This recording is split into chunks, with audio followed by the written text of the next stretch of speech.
Friends, വണ്ടി Toyota ഇന്നോവയാണ്. Innova 2007 model വണ്ടിയാണ്. ഇതിൽ കംപ്ലൈൻ്റ് എന്ന് പറഞ്ഞു കഴിഞ്ഞാൽ വണ്ടി ഓടിക്കുമ്പോൾ ഹെവി ആയിട്ടൊരു വൈബ്രേഷൻ ഫീൽ ചെയ്യുന്നുണ്ട് വണ്ടിക്ക്. അതുപോലെ തന്നെ വണ്ടി ഓടിക്കുമ്പോൾ ഫ്രണ്ടിൽ നിന്ന് സസ്പെൻഷൻ്റെ അവിടെ നിന്നും ചെറിയ ചെറിയ നോയ്സുകളും ഇതിനകത്ത് വരുന്നുണ്ട്. സസ്പെൻഷൻ പാർട്സും പോയിട്ടുണ്ട്. അതുപോലെ റിയർ ക്രൗണ്ട് അവിടെ നിന്ന് ഒരു സൗണ്ടും ഇതിനകത്ത് കടക്കെന്നുള്ളൊരു സൗണ്ടും ഇതിനകത്ത് വരുന്നുണ്ട്. ഏകദേശം കിലോമീറ്റർ 3 ലക്ഷത്തിൻ്റെ അടുത്ത് ആവാനായിട്ടുണ്ട് വണ്ടി. അപ്പോൾ നമ്മൾ ചെക്ക് ചെയ്ത് നോക്കിയപ്പോൾ ലോവർ ആം ബോൾ ജോയിൻറ്റ് 2 പോയിട്ടുണ്ട്, ഒരു അപ്പർ ആം ബോൾ ജോയിൻറ്റും പോയിട്ടുണ്ട്. പിന്നെ അതുപോലെ ലെഫ്റ്റ് സൈഡിലെ സ്റ്റിയറിങ്ങിൻ്റെ ബോൾ ജോയിൻറ്റ് 1 പോയിട്ടുണ്ട്. ഫ്രണ്ട് റൈറ്റ് സൈഡിലെ ഷോക്ക് മൗണ്ട്, റൈറ്റ് സൈഡിലെ ഷോക്ക് മൗണ്ടും അതുപോലെ ലെഫ്റ്റ് സൈഡിലെ ഷോക്ക് മൗണ്ടും ഇതിനകത്ത് വീക്കാണ്. നമ്മൾ ചെക്ക് ചെയ്ത് നോക്കിയിട്ട് ഷോക്ക് മാറ്റണം എന്നുണ്ടെങ്കിൽ 2 ഷോക്കും നമുക്ക് ഇതിനകത്ത് മാറ്റിവിടാം. പിന്നുള്ളത് സ്റ്റാർ ജോയിൻറ്റിൻ്റെ ചെറിയൊരു ഷെയ്ക്കാണ് വരുന്നത് ഇതിനകത്ത്. ഫ്രണ്ടൊന്നും കാണില്ല, പക്ഷേ കയ്യിൽ ഷെയ്ക്ക് ആയിട്ട് കിട്ടുന്നില്ല. അങ്ങനെ ഷെയ്ക്കാക്കുമ്പോൾ ഷെയ്ക്കായിട്ട് കിട്ടുന്നില്ല, പക്ഷെ നമുക്ക് തട്ടുമ്പോൾ ഒരു ടിക് ടിക് ടിക് നോയ്സ് ഇതിനകത്ത് വരുന്നുണ്ട്. അത് നോക്കിയിട്ട് നമുക്ക് ചെയ്താൽ മതി. പിന്നെ കസ്റ്റമർ പറഞ്ഞ റിയറിലെ വീൽ ബെയറിംഗ് പോയിട്ടുണ്ടെന്നാണ് പറഞ്ഞത്. പക്ഷേ റിയറിലെ വീൽ ബെയറിംഗ് കംപ്ലൈൻ്റ് ഇല്ല. റിയറിലെ വീൽ ബെയറിംഗ് ഓക്കെ തന്നെയാണ്. ഫ്രണ്ടിലെ 2 വീൽ ബെയറിംഗ് ആണ് ഇതിനകത്ത് കംപ്ലൈൻ്റ് ഉള്ളത്. അതുപോലെ തന്നെ ഗിയർ ബോക്സ് മൗണ്ടും എൻജിൻ്റെ ബെഡ് നമ്മൾ ഇതിനകത്ത് മാറ്റാനുണ്ട്. അപ്പോൾ നമ്മൾ ലോവർ ആം ബുഷ് കാര്യങ്ങളെല്ലാം പ്രസ് ചെയ്തെത്തിയിട്ടുണ്ട്. ബുഷ് മാറ്റുന്നില്ല, ബുഷ് ഓക്കെയാണ്. ലോവർ ആമിൻ്റെ ബോൾ ജോയിൻ്റാണ് നമ്മൾ ഇതിനകത്ത് മാറ്റുന്നത്. അപ്പോൾ അപ്പർ ആമിൻ്റെ ബോൾ ജോയിൻ്റ് 1 ഇതിൽ മാറ്റിയിട്ടില്ല. പിന്നെ 2 ലോവർ ആമിൻ്റെ ബോൾ ജോയിൻ്റ് ഇതിനകത്ത് മാറ്റിയിട്ടുണ്ട്. അതോടുകൂടി തന്നെ നമുക്ക് ലിങ്ക് റോഡ് ഇതിനകത്ത് മാറ്റണം. ലിങ്ക് റോഡും നല്ല ഷെയ്ക്ക് ഉണ്ട് ഇതിനകത്ത്. അപ്പോൾ ലിങ്ക് റോഡ് നമുക്ക് മാറ്റണം. ഒരു സൈഡാണ് നല്ല ഷേക്ക്, ഒരു സൈഡ് അല്ലെങ്കിൽ 2 സൈഡ് നോക്കിയിട്ട് നമുക്ക് മാറ്റാം. പിന്നെ ബെയറിങ്ങും 2 സെറ്റ് ചെയ്തെത്തിയിട്ടുണ്ട്. ഫ്രണ്ടിലെ ബെയറിങ് നമ്മൾ റീപ്ലേസ് ചെയ്ത് കൊണ്ടുവന്നിട്ടുണ്ട്. പിന്നുള്ളതെന്ന് പറഞ്ഞു കഴിഞ്ഞാൽ നമുക്ക് engine bed, gear box bed ആണ് ഇതിനകത്ത്. ഗിയർ ബോക്സ് ബെഡ് എത്തിയിട്ടില്ല, ഗിയർ ബോക്സ് ബെഡ് വരുന്നുള്ളൂ. എൻജിൻ ബെഡ് വന്നിട്ടുണ്ട്. 2713 രൂപ വരുന്നുണ്ട്. ഒറിജിനൽ ടൊയോട്ടയുടെ തന്നെ ഒറിജിനൽ പാർട്സ് തന്നെയാണ്. അതുപോലെ തന്നെ ഗിയർ ബോക്സ് മറ്റേ ഷോക്കിൻ്റെ ബെഡ് നമ്മൾ OE എടുത്തിരിക്കുന്നത് 904 രൂപ വരുന്നുണ്ട് റേറ്റ് ഇതിനകത്ത്. പക്ഷേ മൗണ്ട് വരുന്നതിൽ ഓരോന്നിനും ചെറിയ ചെറിയ വ്യത്യാസങ്ങൾ വരുന്നുണ്ട്. കഴിഞ്ഞ പ്രാവശ്യം നേരത്തെ വന്ന ഗിയർ മറ്റേ ഷോക്കിൻ്റെ മൗണ്ട് 980 രൂപയായിരുന്നു വന്നത്. പക്ഷേ ഇതിലിപ്പോൾ 904 രൂപയാണ്. ചിലതിന് ഇത്തിരി അങ്ങോട്ടും ഇങ്ങോട്ടും വേരിയേഷൻ നല്ലോണം വ്യത്യാസം വരുന്നുണ്ട്. ഓരോ പ്രാവശ്യം എടുക്കുമ്പോഴും വ്യത്യാസം എന്തുകൊണ്ടാണെന്ന് അറിയണില്ല. പിന്നെ ഇത് 2713 അതിനകത്ത് കാണിക്കുന്നത്. പക്ഷേ നേരത്തെ ഞാൻ മൗണ്ട് എടുത്തത് 2756 രൂപയാണ് എടുത്തത്. അപ്പോൾ ചെറിയൊരു കൺഫ്യൂഷൻ ഉണ്ട്. അത് അവർ ചോദിക്കുമ്പോൾ ലോഡിൽ വരുന്നതാണെന്ന് പറഞ്ഞിട്ടാണ് പറയുന്നത്. എന്താണെന്നുള്ളത് അറിയില്ല. പക്ഷേ സാധനം OE പാർട്സ് തന്നെയാണ്. നമ്മൾ കമ്പനിക്ക് വിളിച്ച് ചോദിക്കുമ്പോഴും ഇതേ റേറ്റ് തന്നെയാണ് കറക്റ്റായിട്ട് പറയുന്നത്. പിന്നെ സ്റ്റിയറിങ്ങിൻ്റെ ബോൾ ജോയിൻറ്റ് നമ്മൾ സോണെന്ന് പറയുന്ന കമ്പനി എടുത്തിരിക്കുന്നത് 820 രൂപ വരുന്നുണ്ട് ഒരെണ്ണത്തിന്. അപ്പോൾ ഒരു സ്റ്റിയറിംഗ് ബോൾ ജോയിൻറ്റും ഇതിനകത്ത് നമ്മൾ മാറ്റുന്നുണ്ട്. അപ്പോൾ ഇത്രയും വർക്കാണ് ഇതിനകത്തുള്ളത്. പിന്നെ സ്റ്റിയറിങ്ങിൻ്റെ കോളം ബൂട്ട് പൊട്ടിയിട്ടുണ്ട്, അതൊന്നും നമുക്ക് ഇതിനകത്ത് ചേഞ്ച് ചെയ്യണം. അത്രയും വർക്കുണ്ട്. ഇപ്പോൾ എല്ലാം നമ്മൾ സെറ്റ് ചെയ്ത് പ്രസ് ചെയ്ത് എത്തിയിട്ടുണ്ട്. ഇനി ബാക്കിയെല്ലാം ഇതിൽ നമുക്ക് കയറ്റണം. ഷോക്കിൻ്റെ മൗണ്ടൊക്കെ പോകാമെന്ന് പറഞ്ഞാൽ ഷോക്കിന് നമ്മൾ മുകളിൽ നിന്ന് ഇങ്ങനെ തൊട്ട് നോക്കുമ്പോൾ ഓവലായിട്ടുണ്ടാകും. ഓവലായിട്ടുണ്ടെന്നുണ്ടെങ്കിൽ ഈ സ്റ്റഡ് വന്നിട്ട് ആ ചേസിന് മുട്ടിയിട്ട് കിടുകിട് എന്ന് പറഞ്ഞ് അടിക്കുമ്പോഴാണ് ഹെവി ആയിട്ട് സൗണ്ട് ഉണ്ടാക്കുന്നത്.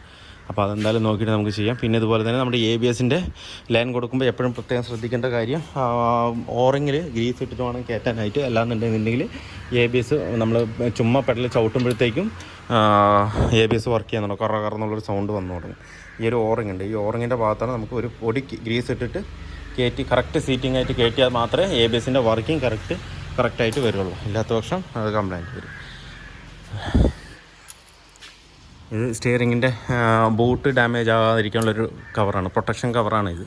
അതെപ്പോഴും ഇങ്ങനെ തന്നെ വെക്കണം. ഇവിടെ ഒരു സ്റ്റോപ്പറുണ്ട്, അത് നമ്മൾ അങ്ങോട്ട് തള്ളുമ്പോൾ ഈ സ്റ്റോപ്പർ വന്നിട്ട് ഈ ചേസ്മ മുട്ടും. അതുവരെയ്ക്കും അത് തള്ളിയിട്ട് കറക്റ്റായിട്ട് വെക്കണം. എന്നാലേ അത് പ്രൊട്ടക്ഷൻ കറക്റ്റായിട്ട് നിൽക്കുള്ളൂ. നമ്മൾ സ്റ്റിയറിംഗ് ബോൾ ജോയിൻറ്റ് മാറ്റുമ്പോൾ നമുക്ക് വേണമെന്നുണ്ടെങ്കിൽ ഒന്ന് നീക്കി ഇങ്ങോട്ട് വെക്കാം. ഇല്ലാന്നുണ്ടെങ്കിൽ ഈ ബോൾട്ടൊന്ന് അഴിച്ചിട്ട് ഇത് അഴിച്ച് മാറ്റിയതിന് ശേഷം പിടിപ്പിക്കാം. പക്ഷേ അതില്ലാതെ വിടരുത്. കാരണം എന്താ വെച്ച് കഴിഞ്ഞാൽ പെട്ടെന്ന് ഇതിലേക്ക് കല്ലോ കാര്യങ്ങളോ വന്ന് അടിച്ച് കഴിഞ്ഞ് ഹോളായി കഴിഞ്ഞ് കഴിഞ്ഞാൽ ഉള്ളിലേക്ക് വെള്ളം കയറും. പെട്ടെന്ന് തന്നെ സ്റ്റിയറിങ്ങിൻ്റെ റാക്ക് കംപ്ലൈൻ്റ് ആകാൻ സാധ്യതയുണ്ട്. അപ്പോൾ നിങ്ങളുടെ വണ്ടിയിലേക്ക് ഇപ്പോൾ ഈ സാധനം ഇല്ലെന്നുണ്ടെങ്കിലും മേടിച്ച് വെക്കുന്നത് ഏറ്റവും നല്ലതാണ്. അല്ലാത്ത പക്ഷം സ്റ്റിയറിങ്ങിൻ്റെ ബൂട്ട് കംപ്ലൈൻറ്റ് വരാൻ സാധ്യതയുണ്ട്. ഇനിയിപ്പോൾ എന്തായാലും നമുക്കിത് മൊത്തമായിട്ട് വണ്ടീനകത്ത് കയറ്റാം. അപ്പോൾ നമ്മുടെ ഇന്നോവയുടെ ഏകദേശം വർക്ക് ഇപ്പോൾ കംപ്ലീറ്റ് ആയിട്ടുണ്ട്. സ്റ്റാർ ജോയിൻ്റ് അഴിച്ച് നോക്കി കുഴപ്പമില്ല, ഷേക്കോ കാര്യങ്ങളൊന്നുമില്ല. ചെറിയൊരു ഇതുണ്ടായിരുന്നു, ഒന്ന് നമ്മൾ ആ ലോക്കൊന്ന് കറക്റ്റ് ചെയ്തിട്ടപ്പോൾ ആ സൗണ്ട് കറക്റ്റായിട്ടുണ്ട്. ഞാൻ അടിക്കുമ്പോൾ ഒരു കിടുക്കിടുക്ക് സൗണ്ട് എന്ന് പറഞ്ഞില്ലേ, അത് കറക്റ്റായിട്ടുണ്ട്.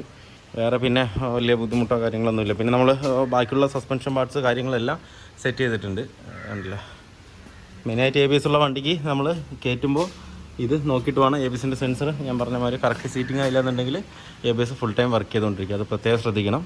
അപ്പോൾ കംപ്ലീറ്റ് നമ്മൾ ബോൾ ജോയിൻറ്റ്, ഒരു upper arm ball joint, 2 lower arm ball joint. ഈ സൈഡിലെ അപ്പർ ആം ബോൾ ജോയിൻറ്റ് കുഴപ്പമില്ല, അതുകൊണ്ട് നമ്മളത് മാറ്റിയിട്ടില്ല. പിന്നെ ഈ സൈഡിലെ സ്റ്റിയറിങ്ങിൻ്റെ ബോൾ ജോയിൻറ്റ് മാറ്റിയിട്ടുണ്ട്. 2 വീൽ ബെയറിങ് ഇതിനകത്ത് നമ്മൾ ചേഞ്ച് ചെയ്തിട്ടുണ്ട്. പിന്നെ വരുന്നത് എഞ്ചിൻ ബെഡാണ്. എഞ്ചിൻ ബെഡും ഗിയർ ബോക്സ് ബെഡും. അതാണ് ഇപ്പോൾ എഞ്ചിൻ ബെഡ് നമ്മളിപ്പോൾ മാറ്റിയത്.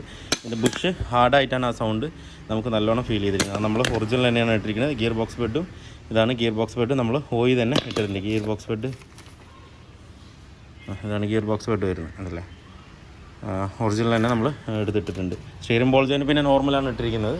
ബാക്കിയുള്ള എല്ലാ പാർട്സും നോർമലാണ്. അതുപോലെ ഷോക്കിൻ്റെ മൗണ്ട് നമ്മൾ പോയി, ഷോക്ക് വന്ന് ഗബ്രിയിലാണ് ഇതിനകത്ത് കയറ്റിയിരിക്കുന്നത്. അപ്പോൾ ഏകദേശം കംപ്ലീറ്റ് വർക്കും ഫിനിഷ് ആയിട്ടുണ്ട്. ഇനിയിപ്പോൾ മൗണ്ടിങ് ഒക്കെ വന്നിട്ട് ബോൾട്ട് ഒന്ന് ടൈറ്റ് ചെയ്യാനുണ്ട്. അതുപോലെ തന്നെ ഇനി നെക്സ്റ്റ് ഉള്ളതെന്ന് പറഞ്ഞാൽ സ്റ്റിയറിങ്ങിൻ്റെ കോളം ബൂട്ടാണ് നമുക്കിനി മാറ്റാനുള്ളത്. അതാണിപ്പോൾ അത് വന്നിട്ടില്ല, സാധനം എത്തിയിട്ടില്ല, സാധനം എത്തുന്നുള്ളൂ. അപ്പോൾ അതും കൂടെ നമുക്ക് ഇതിനകത്ത് ചേഞ്ച് ആയിരുന്നു. അത് കഴിഞ്ഞ് കഴിഞ്ഞാൽ ഫുള്ള് വർക്ക് നമുക്ക് ഫിനിഷ് ആയിട്ടുണ്ടാകും. ഇതിലിപ്പോൾ ഇന്നോവയിൽ സസ്പെൻഷൻ പാർട്സ് അങ്ങനെ വർക്കുകളെല്ലാം കംപ്ലീറ്റ് ആയിട്ടുണ്ട്. പിന്നെ കസ്റ്റമർക്ക് ഒരു കംപ്ലയിൻ്റ് എന്ന് പറഞ്ഞു കഴിഞ്ഞാൽ ഔട്ട്സൈഡ് സ്മെല്ല് ഉള്ളിലേക്ക് വരുന്നു എന്നാണ് കംപ്ലയിൻ്റ് ഉണ്ടായിരുന്നത്. അത് ഞാൻ നേരത്തെ എപ്പോഴും കാണിച്ചിരുന്ന പോലെ ഇവിടുത്തെ ഒരു സ്പോഞ്ച് പോയതാണ്. അതുകൂടാതെ ഇതിപ്പോൾ കണ്ടില്ലേ, ഇതിപ്പോൾ എലി കൊണ്ടുവന്നിട്ടിരിക്കുകയാണ്. ഇത് ഈ സംഭവം മൊത്തം എലിയാണ്. ഇനിയിപ്പോൾ എന്താണെന്നുള്ള അറിയില്ല. ഇതിനകത്ത് കണ്ടില്ലേ ഇത്രത്തോളം എന്താ പറയുക ചപ്പും ചവറുകളും ഇതിനകത്ത് കിടക്കുന്നുണ്ട്. അപ്പോൾ നമുക്ക് ആ നെറ്റ് വെച്ചിട്ട് അവിടെ അടച്ചു കഴിഞ്ഞാൽ ഈ ഒരു പ്രശ്നം കംപ്ലീറ്റ് ആയിട്ട് സോൾവ് ആവും. അല്ലാത്ത പക്ഷം സുഖമായിട്ട് ആ ഗ്യാപ്പിൽ കൂടെ, ആ 3 ഗ്യാപ്പ് വന്നിട്ടുണ്ട്, ആ ഗ്യാപ്പിൽ കൂടെ എലി ഉള്ളിൽ കയറിയിട്ട് കംപ്ലീറ്റും ഇവിടെ നാശമാക്കും. നാശം ഇതിനുള്ളിൽ കിടക്കുന്നത് മാത്രമല്ല, കിടന്നു കഴിഞ്ഞാലുള്ളൊരു സ്മെല്ല് വേറെ. വയറിങ് കാര്യങ്ങൾ എന്തെങ്കിലും കടിച്ചു കഴിഞ്ഞ് കഴിഞ്ഞാൽ ആകെ ഗുലുമാലാവും മൊത്തത്തിൽ. അപ്പോൾ ഇത്രയും ഡസ്റ്റ് ഇതിനകത്ത് കിടക്കുന്നുണ്ട്. അതിൻ്റെ ഡസ്റ്റ് അവിടെ നിന്ന് കയറി വന്ന ഡസ്റ്റാണ് ഇത്. ഇതൊരിക്കലും ഈ ചപ്പ് ഇങ്ങനെ കയറി വരില്ല. എന്തെങ്കിലും ചിലപ്പോൾ അണ്ണാനോ അല്ലാന്നുണ്ടെങ്കിൽ അങ്ങനെയുള്ള എന്തെങ്കിലും എടുത്ത് കൊണ്ടുവന്ന് ഇടുന്നതാണ് ഈ ചപ്പും ചവറുകളും മൊത്തം.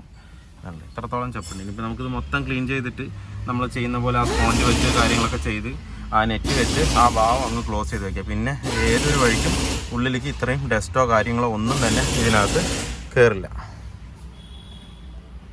അപ്പോൾ നമ്മുടെ ഇന്നോവയുടെ വർക്ക് ഫുള്ളി കംപ്ലീറ്റ് ആയിട്ടുണ്ട്. ഇത്തിരി ലേറ്റായി എന്ന് വെച്ചാൽ കസ്റ്റമർ വന്ന് നിൽക്കുന്നുണ്ടായിരുന്നു. അപ്പോൾ കംപ്ലീറ്റ് കഴിഞ്ഞിട്ടുണ്ട്. ഇപ്പോൾ ഇതിൽ ചെയ്തത് നമ്മൾ ഫ്രണ്ടിലെ സസ്പെൻഷൻ ചെയ്തു, ഷോക്ക് മാറി, ഷോക്കിൻ്റെ മൗണ്ട് മാറി, അതുപോലെ തന്നെ engine bed, gear box bed, സ്റ്റിയറിങ്ങിൻ്റെ കോളം, ബൂട്ട്, അങ്ങനെയുള്ള കുറച്ച് കാര്യങ്ങളാണ് ഇതിനകത്ത് ചെയ്തിട്ടുണ്ട്. നേരത്തെ എന്ന് പറഞ്ഞു കഴിഞ്ഞാൽ നമ്മൾ ഈ ഒരു 4th ഗിയറിലൊക്കെ നമുക്ക് മറ്റേ എന്താ പറയുക ഒരു 40 കിലോമീറ്ററൊക്കെ സ്പീഡുമ്പോൾ ഈ ഒരു സ്പീഡിലൊക്കെ പോകുമ്പോൾ ഭയങ്കര ഒരു വൈബ്രേഷൻ ആയിരുന്നു ഫീൽ ചെയ്തത്. പക്ഷേങ്കിൽ ഇപ്പോൾ അത് പക്ക നോർമലായിട്ടുണ്ട്. 5th ഗിയറിൽ എന്തായാലും ഒരു 50-ന് മുകളിൽ പോകണം. 50-ൻ്റെ താഴെ വന്നു കഴിഞ്ഞാൽ ചെറിയൊരു വൈബ്രേഷൻ നമുക്കത് ഫീൽ ചെയ്യും, ചെറുതായിട്ട്. പക്ഷേ നേരത്തെ എന്ന് പറഞ്ഞാൽ അങ്ങനെയല്ല, ഹെവി ആയിട്ട് വണ്ടി ബൊറെന്ന് പറഞ്ഞ് സൗണ്ട് ഉണ്ടാക്കുമായിരുന്നു. ഇപ്പോൾ ആ ഒരു പ്രശ്നം കംപ്ലീറ്റ് ആയിട്ട് സോൾവ് ആയിട്ടുണ്ട്. പക്ക നോർമലായിട്ടുണ്ട്. ഇപ്പോൾ ഓടിക്കാനാണെങ്കിലും ശരി, ഇപ്പോൾ ഭയങ്കര സ്മൂത്ത് തന്നെയാണ്. നേരത്തെ ക്ലച്ചൊക്കെ ഒരു പണിതാണ്, അതുകൊണ്ട് ആ ഭാഗമൊന്നും നമ്മൾ ചെയ്തില്ല. ആ ഭാഗം കംപ്ലൈൻറ്റും ഇല്ല, പക്കയായിട്ട് തന്നെ ഇരിക്കുന്നത്. അതുകൊണ്ട് ബാക്കിയുള്ള ഭാഗങ്ങൾ നമ്മൾ ചെയ്ത ഭാഗങ്ങൾ, engine mount, gear box mount, പിന്നെ അതുപോലെ തന്നെ ഫ്രണ്ട് സസ്പെൻഷൻ്റെ ആയാലും സ്റ്റിയറിംഗ് കോളം, ബൂട്ട്, അങ്ങനെയുള്ളതെല്ലാം ചെയ്തപ്പോൾ തന്നെ വണ്ടി ഏകദേശം നല്ല സ്മൂത്തായി. ഇനിയിപ്പോൾ അലൈൻമെൻറ്റും കൂടെ ബാലൻസ് ഉണ്ട്. അലൈൻമെൻറ്റും കൂടെ ചെയ്ത് കഴിഞ്ഞാൽ വണ്ടി പക്ക ഉഷാറാവും. കഴിയുമ്പോൾ തന്നെ ഏകദേശം സമയം ആയി. ഇപ്പം 9 മണിയായി. പിന്നെ ഡോർ പാഡുകളെല്ലാം നമ്മൾ ടൈറ്റ് ചെയ്തിട്ടുണ്ട്. അപ്പോൾ ബാക്ക് സീറ്റിൽ നിന്ന് മാത്രം ചെറിയൊരു നോയ്സ് വരുന്നുണ്ട്. അത് നമുക്ക് സീറ്റ് ബോൾട്ട് ഒന്നുകൂടെ ടൈറ്റ് വെച്ച് കഴിഞ്ഞ് കഴിഞ്ഞാൽ ശരിയാണ്. ഞാൻ സീറ്റ് ബോൾട്ട് ടൈറ്റ് ചെയ്തിട്ടില്ല. അപ്പോൾ അതും കൂടെ ഒന്ന് ഇൻസുലേഷൻ ചെയ്ത് കഴിഞ്ഞ് കഴിഞ്ഞാൽ ആ ഭാഗം കൂടെ വണ്ടി പക്ക വൃത്തിയാവും. പിന്നെ യാതൊരുവിധ വൈബ്രേഷനോ കാര്യങ്ങളോ ഒന്നും തന്നെ ഉണ്ടാവില്ല. മിക്ക വണ്ടികളും നമുക്ക് ഇന്നോവ വരുന്നത് ഇങ്ങനെയുള്ളൊരു ഓരോരോ കംപ്ലയിൻറ്റും ഉണ്ടാവും. ഫുൾ ചെക്കപ്പിനാണ് വരുന്നത്. അപ്പോൾ എല്ലാ വർക്കുകളും നമുക്ക് ഒരുപോലെ തന്നെ ഇരിക്കും. ഏത് ഇന്നോവയുടെ നമ്മൾ ചെയ്താലും അതിൽ ഫ്രണ്ട് സസ്പെൻഷനും അതുപോലെ ഇങ്ങനെയുള്ള വർക്കുകൾ കാര്യങ്ങൾ മാത്രമേ ഉണ്ടാവുള്ളൂ. പിന്നെ ഒരുപാട് ആൾക്കാർ നമ്മളെ വിളിച്ച് ചോദിക്കുന്നുണ്ട് ഇന്ന കംപ്ലയിൻറ്റ് എന്താണെന്നുള്ളൂ. ഓക്കെ, നമ്മൾ പരമാവധി പറഞ്ഞു കൊടുക്കാൻ പറ്റുന്നുണ്ട്. പരമാവധി കോളുകൾ ഞാൻ അറ്റൻഡ് ചെയ്യുന്നുണ്ട്. ചില സമയങ്ങളിൽ എനിക്ക് കോൾ അറ്റൻഡ് ചെയ്യാൻ പറ്റുന്നില്ല. എന്താണെന്ന് വെച്ച് കഴിഞ്ഞാൽ കാലത്തൊട്ട് തുടങ്ങി കഴിഞ്ഞ് കഴിഞ്ഞാൽ കോള് തന്നെ എങ്ങാനും ഒരു 10-200 കോളോളം ഒരു ദിവസം നമുക്ക് അറ്റൻഡ് ചെയ്യേണ്ടതായിട്ടുണ്ട്. അപ്പോൾ ഓരോരുത്തരോടും ഇങ്ങനെ സംസാരിക്കുമ്പോൾ ശരിക്കും നല്ലോണം തലയ്ക്കും പെയിനുണ്ട്, ബുദ്ധിമുട്ടുണ്ട്. എന്ന് വെച്ച് കഴിഞ്ഞാൽ ഇത് ഫോണിൽ ഇങ്ങനെ സംസാരിക്കുന്നുണ്ട്. അപ്പോൾ എന്തുണ്ടെന്നുണ്ടെങ്കിലും ഞാൻ നേരത്തെ വീഡിയോയിൽ ഞാൻ പറഞ്ഞു വാട്സപ്പിൽ അയക്കുക. വാട്സപ്പിൽ അയച്ചു കഴിഞ്ഞാൽ ഞാൻ റിപ്ലൈ തരാം. ഫ്രീ ആയിരിക്കുമ്പോൾ ഞാൻ റിപ്ലൈ തരാം. അതാകുമ്പോൾ വലിയൊരു ടെൻഷനില്ല. നമ്മൾ ഫോൺ ഇങ്ങനെ പണിയും ചെയ്ത് ഫോണും ചെയ്ത് ബാക്കി എല്ലാ കാര്യങ്ങളും ചെയ്യുമ്പോഴത്തേക്കും നമുക്ക് ഒരുപാട് ടയേർഡാവുന്നുണ്ട്, ഒരുപാട് ഇതാവുന്നുണ്ട്. അപ്പോൾ അതുകൊണ്ടാണ് പറയുന്നത്. ഫോൺ എടുത്തില്ല എന്ന് പറഞ്ഞിട്ട് ആരും വിഷമം വിചാരിക്കേണ്ട. എന്താണെന്ന് വെച്ച് കഴിഞ്ഞാൽ ഈ ഒരു അവസ്ഥ കൊണ്ടാണ് നമ്മളിപ്പോൾ ഫോൺ അറ്റൻഡ് ചെയ്യാൻ പറ്റാത്തത്. ബാക്കി ഇപ്പം നമ്മളിതിൻ്റെ ചെയ്ത ഭാഗം എല്ലാം ക്ലിയറാണ്, പക്കയാണ്. അതുപോലെ നമ്മൾ പ്രത്യേകിച്ച് ശ്രദ്ധിക്കേണ്ട കാര്യം സ്റ്റീറിംഗ് കോളം ബൂട്ട് മാറിക്കഴിഞ്ഞ് കഴിഞ്ഞാൽ സെൻറ്ററാക്കിയിട്ട് തന്നെ കയറ്റണം. സ്പൈർ കേബിൾ ഉള്ളതാണ്. അല്ലാന്നുണ്ടെന്നുണ്ടെങ്കിൽ സ്പൈർ കേബിൾ പൊട്ടാൻ സാധ്യത ഉണ്ട്. പിന്നെ ഹോൺ അടിക്കില്ല, വാർണിംഗ് ലൈറ്റ് വരും. അപ്പോൾ ഇതിനകത്ത് യാതൊരുവിധ കുഴപ്പമില്ല. നമ്മൾ ചെയ്തത് കറക്റ്റ് തന്നെയാണ്. ചെറിയൊരു 2 മില്ലിങ് മാറി നിൽക്കുന്നുണ്ട് ലെഫ്റ്റ് സൈഡിലേക്ക്, അത് കുഴപ്പമില്ല. അത് അലൈൻമെൻറ്റ് ചെയ്യുമ്പോൾ അത് ക്ലിയർ ആയിക്കോളും. ബാക്കി എല്ലാ സെൻറ്ററും കാര്യങ്ങളെല്ലാം പക്ക കറക്റ്റ് തന്നെയാണ് ഇതിനകത്തുള്ളത്. വണ്ടി ഓടിക്കാനും ഇപ്പോൾ നല്ല സ്മൂത്തായിട്ട്. ഇനിയിപ്പോൾ ഡോർ പാഡ് ലോക്കുകൾ ഇൻസ്റ്റലേഷൻ ചെയ്ത് മറ്റേ സീറ്റുകളൊന്ന് ടൈറ്റ് ചെയ്ത് കഴിഞ്ഞ് കഴിഞ്ഞാൽ ആ ഇൻറ്റീരിയറുള്ള ഒരു ചെറിയ സൗണ്ടുകളുള്ളതെല്ലാം കംപ്ലീറ്റ് സോൾവ് ആയിക്കോളും.